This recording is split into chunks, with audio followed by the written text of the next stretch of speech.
Hey guys, welcome to this week's podcast episode. I've got a very interesting guest for you today, Marty Strong. He's an ex-Navy SEAL, and now he's a current CEO. He's a chief strategy officer. He's also an author and a speaker, and he's got a lot of interesting ideas about business leadership during crisis, motivation, disruption, and I'm really excited to interview a former Navy SEAL. So, Marty, welcome. Hey, thanks for having me, Chris. So yeah, you're no stranger to leadership and thriving during crisis. So kind of talk about your background and experience and how you got to do what you're doing. As you mentioned, I started my adult life as a Navy SEAL. I was 17 when I joined the Navy, and I retired when I was 37 after 20 years in the SEAL teams. So the second couple of decades that I was alive, it was pretty much either learning how to deal with changes, disruptions, whatever you want to call it, mishaps, misdirections, watching your assumptions fall apart right before your eyes, whatever category you want to put it in. They trained you to anticipate that, to expect that, and then they also trained you to exercise your judgment and wisdom in the moment, as much as you did very proactive and very deliberate planning and rehearsals and all that. It was almost a joke among anybody who'd been a SEAL for any length of time because we did it for the senior officers, and we went through the dog and pony show and all that. But we knew in the back of our heads that the weather is probably not going to be what they say it's going to be. They're probably going to drop us on the wrong mountaintop. We knew that because that's what happens in real life. And I think maybe about 5% of my combat missions actually went according to plan, which was really weird. It felt weird. The rest of them, Murphy and the enemy have a vote, and they kind of take you where they take you when you get on the ground, and that's when you get to exercise your judgment. You can call that crisis leadership if you want, but it's basically leadership when there's a lot of unknowns.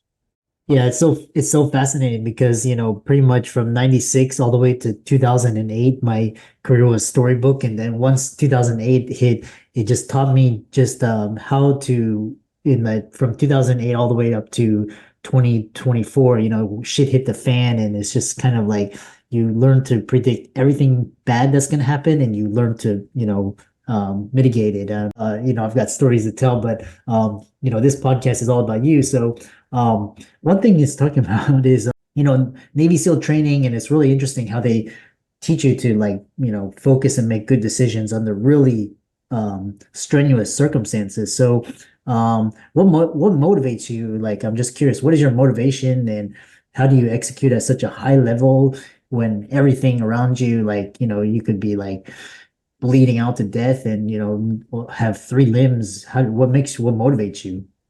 Thankfully, I haven't been in that scenario personally. So when you first start SEAL training, you're kind of an empty vessel, and everybody has a different level of psychological resilience, intelligence, creativity. I would call it, kind of courage based on a strong sense of self, a confidence, not an arrogance, but a confidence. And you start with hundreds and hundreds and hundreds of people trying to get into each class, and they get vetted out and screened for lots of different reasons. And then when they finally show up, there's about 100 to 120 of that original 500. So every year, if they run 4 or 5 classes, there's a 500 person funnel trying to get into that class, and they whittle it down to about 120 before they even start for physical, psychological, intelligence, IQ tests, all kinds of things. So the group you get on day one of the 6 month course is a pretty elite group all by itself. And then traditionally, since 1962, 75% of them are gone by graduation. So in my class, we started with 126, ended up with 13 original from that class. And I was probably the most unlikely person to be in that group of 13. I was 17, 18. I looked like I was 12, with 125 pounds soaking wet. But when I went back later as an instructor, about 8 years later, and I was in charge of the first phase of SEAL training, which is where Hell Week and everything is, kind of the crucible events, it was the first time I really understood what the course was doing and what it was selecting for. When you're going through it, you don't know. And even if, with 8 years of experience as a SEAL, I didn't really understand how that course was structured to get the best of the best at the end of the process in a very specific profile. at the end of the process. And that was all those attributes I listed before, the willingness to try, and eventually a feeling of, sure, self-worth, but a different kind of thing, they call it the brotherhood now, a feeling that you're responsible for the others around you even more than you are for your own safety or your own success. And that starts to be developed when you get into a SEAL team, and just starts to get stronger and stronger and stronger. So within at least a year or two, you've got through the crucible in the beginning, you're into the SEAL team experience, you're starting to get actually technically skilled at the job, because it takes 2 or 3 years. And you kind of get a maturity about life and about what you're doing professionally, and the value of the people around you. And at that point, it's not really motivation. At that point, it's like the whole package, the whole culture is just carrying you forward, which is a hard thing to explain to people outside of, maybe a really great musical group that lasted for a long time together. They get that gel, they see it, basketball teams, like Michael Jordan, being able to throw the ball in the middle of nowhere, and somebody's going to be there to get it because you played together for 1,000 times. You just, it's all instinctive trust in everybody else, and you don't get unmotivated in that scenario. Get out of the Navy, and I don't find that anywhere. So, and especially as a leader, you're suddenly going, okay, so I see what's missing here. How do I get that culture? How do I get that point of view? How do I make that happen? That spark, that kind of thing. And I can see why there's so many books written about leadership and motivation and inspiration, because you need to read books like that and be influenced by people in the commercial world, because the organizations aren't structured to do it automatically. Yeah, very insightful, which, we come back to this idea of adversity and resiliency. One thing I want to talk about is this innovation and disruption. And you wrote a book, Be Nimble, and discusses leveraging crisis and chaos as opportunities, and kind of talk about, I'm sure you've had a ton, but just talk about, this where it's just there's almost no hope, and then you found either mental or emotional leverage to get yourself out and thrive. So, the Chinese character for crisis, is the two elements of opportunity and risk. I think that's a really great example of what I try to talk to in Be Nimble and in Be Visionary, which was about looking out at the horizon and trying to envision the future, identify the threats that you can plan to avoid, and also identify all the opportunities that you can try to seize, get beyond your toe tip, so to speak. It's the same theme in both books. The nature of it, though, is you have to, how can I put it? You have to be able to kind of set aside what you've been taught and how you've been trained, which is that risk is bad. There's no reward, it's just risk. That failure is bad. Mm-hmm. There's nothing good about failure, it's just failure. And emotionally, you're supposed to react to failure with depression and resentment and all this other stuff, and envy of whoever didn't fail. There's all these other emotions, and that's how you're kind of raised by society. So it's really hard for people to shake off and get away from that mindset. But I talk about in all my books that you have to kind of clear your mind and clear the slate of all your baggage, both good and bad. And I do it every morning for about 10 minutes. It's not a meditation or anything. I sit down and say, okay, yesterday something bad happened and I made some mistakes. Yesterday I got an award, and I'm a superhero. So what? Everything forward has nothing to do with what happened yesterday, unless you let it influence you. That's one thing. The second thing, and I call it intellectual humility. The next thing is intellectual curiosity. You have to clear your mind of all that baggage to be able to take in new information from all sources, 360 degrees. And if you've done the first thing and you're humble, you are actually honestly going out and seeking things that you do not know, and you're talking to people that you've never met about things you've never heard before, and you're pulling that all in. So when you start to do the solution and create a solution set, you can truly get into the third phase, which is creativity. If you don't do the first two, you're not really doing intellectual creativity. You're just kind of doing false creativity. You're saying the old football plays that used to work are going to work again. So in dealing with risk, you take each day and you see it as an opportunity, not as a threat that you're going to have to fend off for the next 12, 13 hours.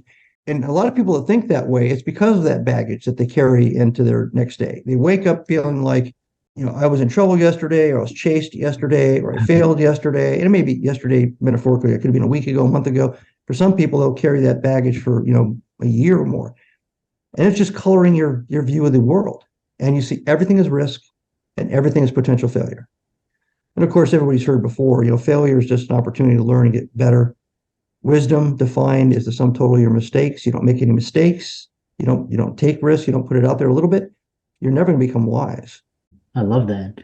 I really love this, how you describe that. It's very powerful.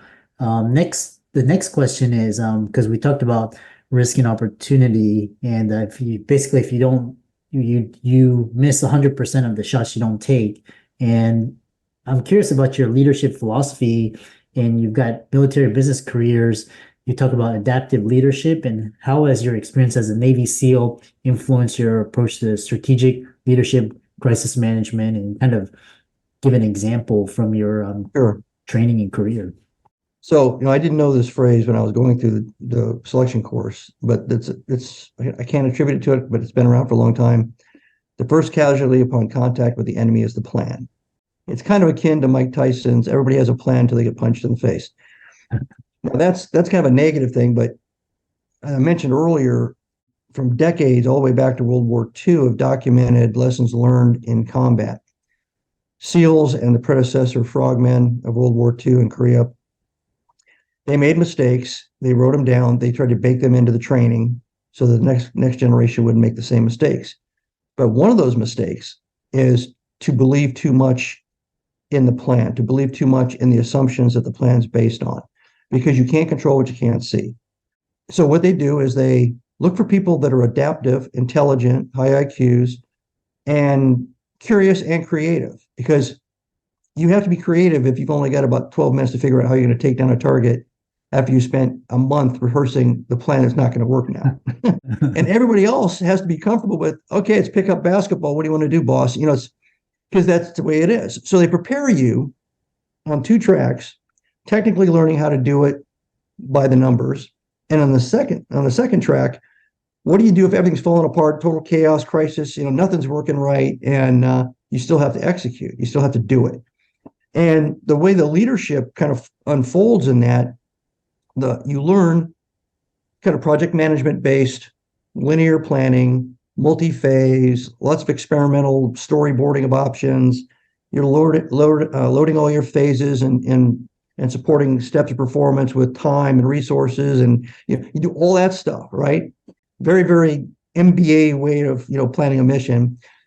And at the same time, because you've been prepared and trained prior to that point to deal with anything that goes wrong, that that's probably the likely place you're going to end up when this is all over.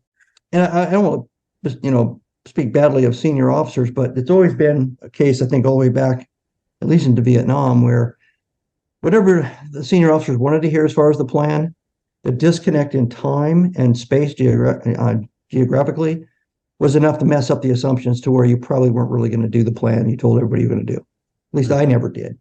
I was ready for a boat, a helicopter shows up. Oh, okay, how am I going to do this? Half my gear can't go in because the boat could carry all of it. So what are we going to strip down? We've got 2 minutes to get on the helicopter. All these kinds of weird things. It prepares you as a leader, and not even the followers. Everybody in the SEAL teams are all probably fantastic leaders. The fact that there's a rank structure is just an old school Navy thing. Any one of them could probably lead a mission easily, and a lot of them did in Vietnam. So the tradition is that when you get into the fix and get into the mix and you see that everything's changed, or a lot of things have changed, you all help each other and you all kind of feed into whoever's asking, what do you think? What do you think? Okay, go. And then you break up and you go do the mission and you come back out. Again, back to the confidence and motivation. You do that and you pull it off time and time again. You feel like you've got both things going for you. You've got a really great plan, really well thought out and rehearsed. And if for some reason that's not going to happen, your plan B is still a really good plan B. In a lot of cases, it's simpler and more adaptive, and you're nimble and agile in the moment. And in my experiences, that plan usually flows a little bit easier and smoother because it's simpler than the dog and pony plan that I described before. So what that does for you as a leader is that it starts to change your mind into kind of two different areas: management think of the MBA planning of the mission, management practices. If everything goes perfectly, that plan will go perfectly. Whatever we put up on the dry erase board, whatever we gave to everybody in a PowerPoint, that's what's going to happen. But the other part is truly leadership. It's when everything falls apart. Like when COVID hits, it takes out your supply chain, things like that. If you are a manager and have a manager mindset and you're not prepared for this leadership mindset, you're lost. All you know how to do is the X's and the O's and the lines and the dog and pony briefings. You don't know how to pull a team together, and your team doesn't know how to come together in a room and reinvent and reimagine how you're going to survive and even thrive in this whole new normal. So a lot of companies got caught flat-footed because of that. And a lot of companies did exactly what I just mentioned. They spent like a day or two being miserable, and then the leader said, "Okay, we're not going to be what we were. Let's get everybody in the room and figure out what we're going to be." Restructure the company, rebuild our whatever it is they lost, whether it's supply chain or communications, whatever. And let's launch a new plan. Let's launch a new strategy. And let's execute. And we'll work on the little things on the way. It's not going to be a perfect plan. It's going to be like 85% rule. You're going to get about 85% ready to go. And it's like rapid prototyping. As you're going, you get feedback from reality in the universe. Tweak, fix, adjust, get in a room, talk about it, go back out and do it again. It sounds random and it sounds chaotic in itself, but it's not. It's an actual methodology of leading through crisis and chaos and through the disruption to your plan, your system, your processes, and even the people that are very rigid and they're a reflection of their resume, and that's it. But they're not ready to go into a room and play pickup basketball because they're football players or they're dancers. They can't even see themselves in that role. Really powerful. And I love how you talked about, when everything is falling apart and how do you keep your wits about you. This goes to my kind of final question, because I really love, again, so much. That's why I love talking to just outstanding people such as yourself. And so, you've had personal battles, you experienced tragic loss, and like I said, there's like when there's no way out. And what lessons did you learn and from that experience about overcoming obstacles where it seems like everything was against you? It's easier just to pack up and just quit. And what keeps you going? I think that philosophy of those 3 steps, starting with the intellectual humility, a lot of that is it's a high level of emotional maturity if you can take all that baggage, all that bad stuff out of your head. And if you practice that every day, like every other thing, it becomes a habit, it becomes a part of your personal discipline. And if you do that, it's a great way to inoculate yourself from even the greatest of catastrophes. You're alluding to it. So I lost my oldest son right after I came back from Iraq.